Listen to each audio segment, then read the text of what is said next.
Welcome to Family Tree Magazine's Best Websites podcast, where we uncover the best online tools for genealogy. I'm your host, Louise Cooke, and today we are diving into a cornerstone of family history research, the National Archives website. And you'll find that at archives.gov.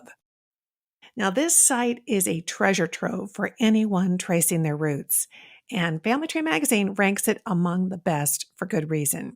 So stick with me as we explore its searchable records, free features, and why it's a must visit for genealogists. The National Archives and Records Administration, or NARA, is the U.S. government's official record keeper, preserving billions of documents that tell the story of our nation and your family. From census records to military files, immigration documents to land grants, archives.gov is a centralized hub for accessing these historical gems. What makes it stand out? Well, a huge portion of these resources are free, and many are searchable online, no subscription needed. Whether you're a beginner or a seasoned researcher, this site has something for you. So let's start with the heart of the site for genealogists, the National Archives Catalog.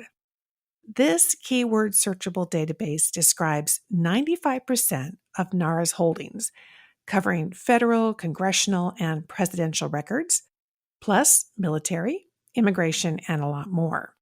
And you can search using terms like Census 1950 or passenger lists, or use filters to narrow results to digitize records and images that you can view instantly. The catalog isn't built for direct surname searches. It's more about finding relevant collections, but it really is incredibly powerful. For example, you can explore census records from 1790 to 1950, fully digitized and free to access through NARA's partners like Family Search or at a NARA facility. These records are a gold mine for tracking your ancestors' names, ages, and residences over time. Military records are another highlight. So the catalog includes digitized Revolutionary War pension files, Civil War draft records, and World War II draft registration cards. If your ancestor served, you might find service details or even personal stories in pension applications. Immigration records are also a really big draw, and with ship passenger arrival lists from ports like New York, Philadelphia, and Ellis Island. These lists can reveal your ancestors' arrival date, ship name, and even their hometown abroad. For researchers tracing citizenship, naturalization records from federal courts are available, especially for the 19th and 20th centuries.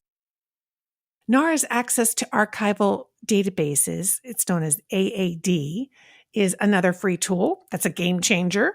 This system lets you search for over 50 million electronic records by person, place, or date. You can pull up World War II Army enlistment records, Korean War casualty lists, or even Japanese American internment camp files from World War II. These databases are perfect for pinpointing specific individuals or events, and they're all accessible, of course, right from home. Now let's talk about some unique collections that make archives.gov a standout. And many of these are highlighted in the free genealogy webinars that NARA does.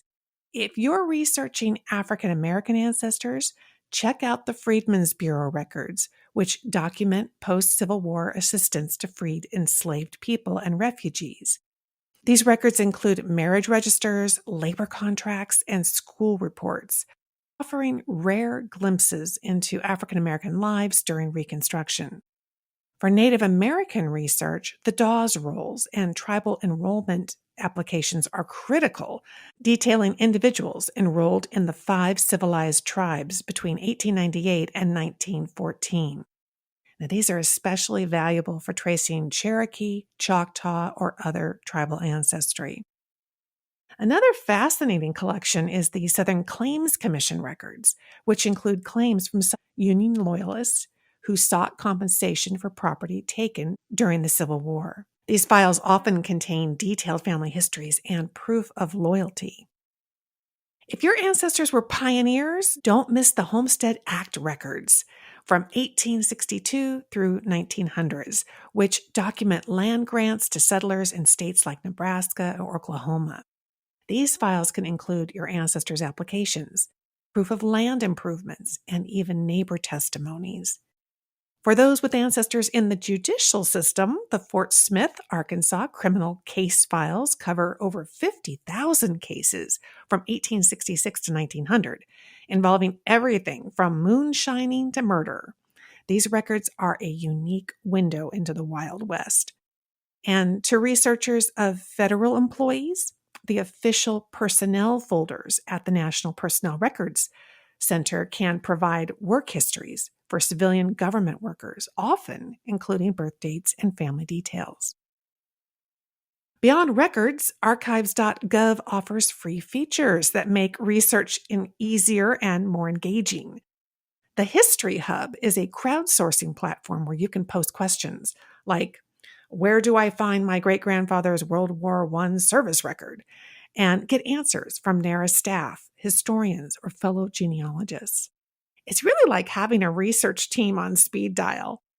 The site also hosts genealogy webinars, as I mentioned, covering topics like using census records for genealogy, researching African American ancestors, and navigating Native American records. These are free. They're available live or on NARA's YouTube channel, and they're packed with practical tips. Other free tools include research guides and finding aids, which explain how to use specific collections, like bounty land warrants or passport applications. The microfilm catalog lets you browse descriptions of microfilm rolls, many digitized by partners like Ancestry, but free to view at NARA facilities also. Speaking of which, if you visit a NARA location, you can access subscriptions like Ancestry and Fold3 for free, and that can save you a lot of money. So why does Family Tree Magazine rank archives.gov among the best? Well, it's the unmatched depth of its collections, billions of records spanning every corner of American history, from the founding era to the 20th century.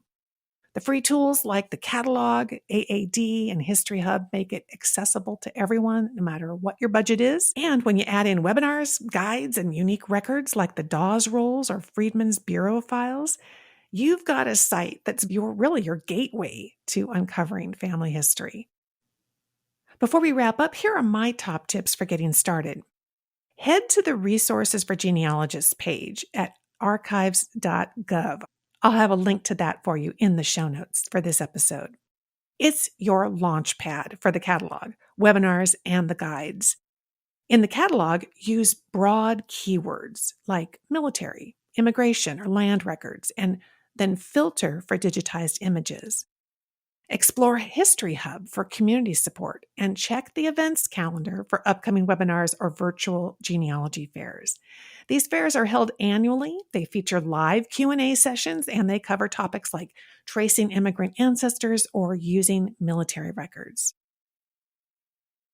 So that's all for today's deep dive into archives.gov. It's a website that really does belong in every genealogist's toolkit, whether you're chasing census data or uncovering a Civil War hero's story. For more great resources, of course, subscribe to Family Tree Magazine and head to our show notes page. You will find that at familytreemagazine.com/podcast. Again, I'm Louise Cooke, and you can visit me over at my website, genealogygems.com, where we have a podcast and also a YouTube channel. Thank you so much for listening, my friend, and until next time, have fun climbing your family tree.